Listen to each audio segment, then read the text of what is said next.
Imagine waking up in a game you never asked to play.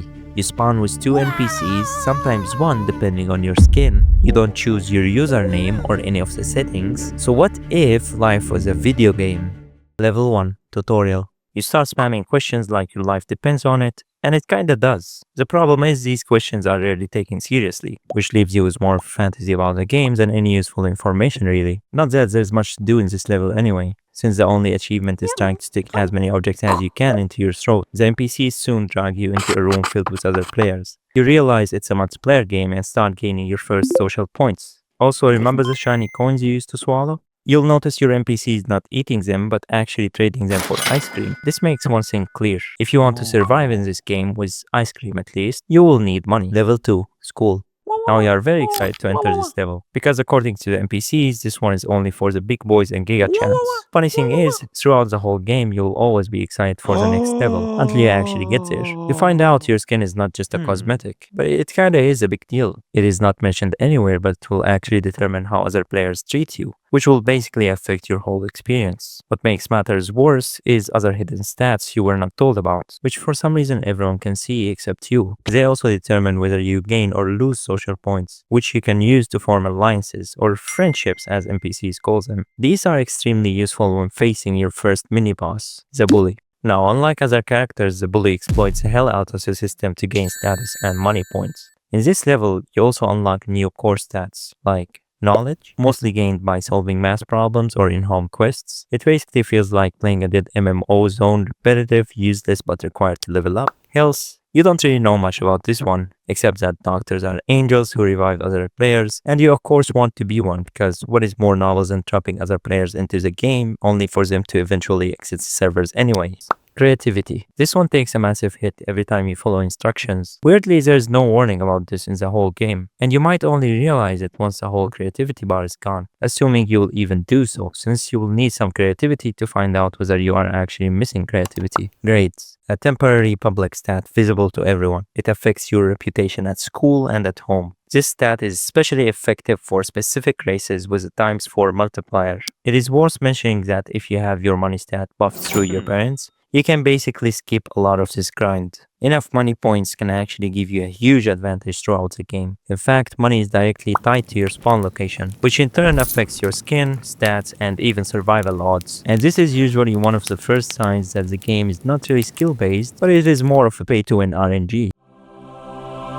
Suddenly you are connected to billions. For whatever reason, your processor wasn't really designed to handle this much input, especially the social media expansion pack. Everyone looks richer and happier when no one really knows what they're doing. You, equipped with a potato brain, don't really see this, and you start comparing yourself to other players. You also see some players wearing minimal clothing items, or even none at all, which unlocks your horny stats. What you once thought was a disgusting DNA cloning strategy becomes your main objective. Interestingly, other players encourage you to hide the horny stat, even though it will basically control the whole game. At this point, the game gives you a hint that maybe you're not the one playing, but actually being played. Happiness is the main reward system. You earn it by gathering resources or connecting your dongle to other players' ports. Some exploits include junk foods, drugs, or pay to connect NPCs, but they almost always come with debuffs. This system ensures that the game never dies and makes it insanely addictive. You never really stop to wonder why you are playing in the first place. You simply copy other players, chase rewards, and simply stay online. The game also has a very effective pain system. It punishes you if you try to quit, ensuring that you stay enslaved in the server. Back to high school. You keep trying and failing to connect your USB somewhere. You suddenly have to choose a path into the next level, which is basically school disguised under a different name. The choice is irreversible though. It affects the rest of the game and only depends on the knowledge stat. Unless you have enough money points, of course. You think you can actually use your phone for help, but you instead watch other players emote on you. Your biggest source of information also happens to be a tool to harvest your data, which will be used by maxed out players to boost their stats. This all builds up to your first major unskippable cutscene.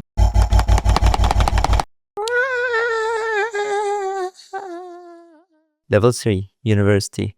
You finally think you chose your own path. Behind the scenes, however, it was really your NPCs all along. Players here split into different builds. Some grind social points, some focus on knowledge, some just farm money. But one thing they all share is constantly being horny. Now, if you manage to partner up with someone so far, you will realize how important your stats really are. And if not, you will realize how important your stats really are. One common strategy to get your DNA into other players is partying. At first, you might think chugging spells and emoting on others makes you attractive, but you later find out that this strategy almost never works, unless you have a port. Outside of parties, the main content is quests and an infinite number of cutscenes. You also unlock the internship quest line. It promises XP, but in reality it only buffs other players' money stats. So not only is the game enslaving you, but so are other players. This basically makes you a double slave, which is a very weird game design if you ask me. It is not your choice to play, not your choice to quit, but you still have to play by other players' rules. In fact, every aspect of the game is almost entirely designed by players.